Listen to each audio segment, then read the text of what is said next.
Andiamo su diverse direzioni. La prima direzione è quella della realizzazione dei parcheggi scambiatori che in parte sono stati realizzati, ma sono pochi, parlo del 2 obelischi di Nesima, ma occorre anche incrementare e fare in modo che vengano essere realizzati e messi in funzione altri, tipo Zia Lisa, tipo Misericordia e tipo Fontana Rossa. Questa Fontana Rossa penso che di qui a qualche mese dovrebbe essere operativa. Accanto a questo vi è la realizzazione, contiamo di realizzare altri BRT, cioè altri bus veloci. L'esperienza positiva del bus veloce che collega 2 obelischi con Piazza Stesicolo ci induce a ritenere che questa esperienza debba essere ripetuta e contiamo di qui a qualche mese massimo di poter realizzare anche il bus che collega come dire Librino, i quartieri a sud della città con Catania, e stiamo lavorando anche per quanto riguarda i bus rapidi che fanno un collegamento est-ovest nei viali. Accanto a questo poi noi riteniamo che debba essere inserita un altro tipo di ragionamento, che è quella, per quanto è possibile, di fare in modo che le auto private sempre meno possano, come dire, entrare nel centro della città.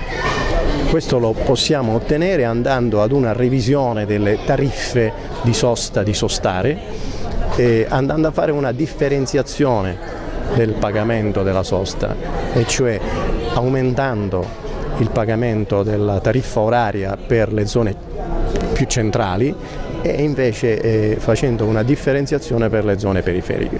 Questo è il nostro intendimento. E poi accanto a questo vi è tutto il tema della cosiddetta mobilità sostenibile, su cui stiamo lavorando. Contiamo anche di incrementare le zone a traffico limitato. Già vi sono, però di renderle operative in maniera tale che non vi debbano essere né vigili né sorveglianti, ma con le telecamere possono benissimo riprendere i colori. Quando potrebbero essere ripristinate? E queste contiamo entro l'anno di andare a fare tutte queste zone che già esistono con zone ATL. E poi non è escluso che possiamo anche, non sono in grado di poter dire a livello di scadenza temporale, come dire, allargamento della pedonalizzazione di alcune zone della città. Questo credo che sia un incremento notevole.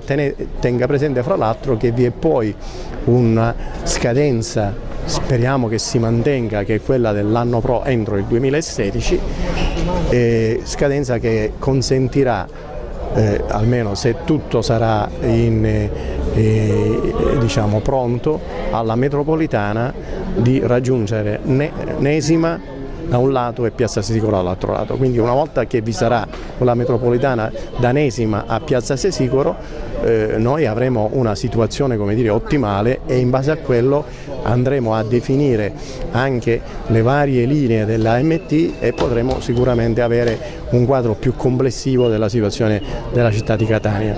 Questo è un dato fondamentale che credo che debba essere, come dire, tenuto presente nell'ambito come dire, della viabilità cittadina.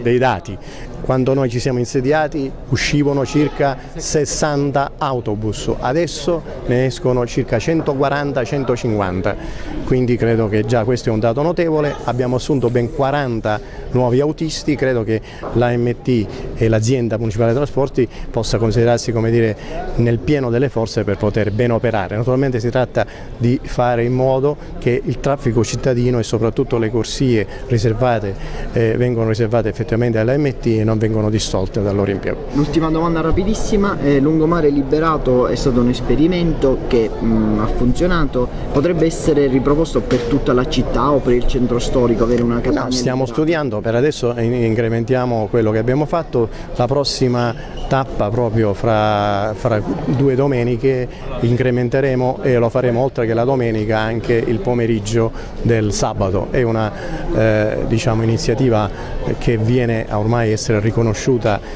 buona e bella e produttiva di buoni effetti da tutti i cittadini. Ritengo che possiamo senz'altro fare in modo di verificare la credibilità e la ripetibilità di questa esperienza. Grazie.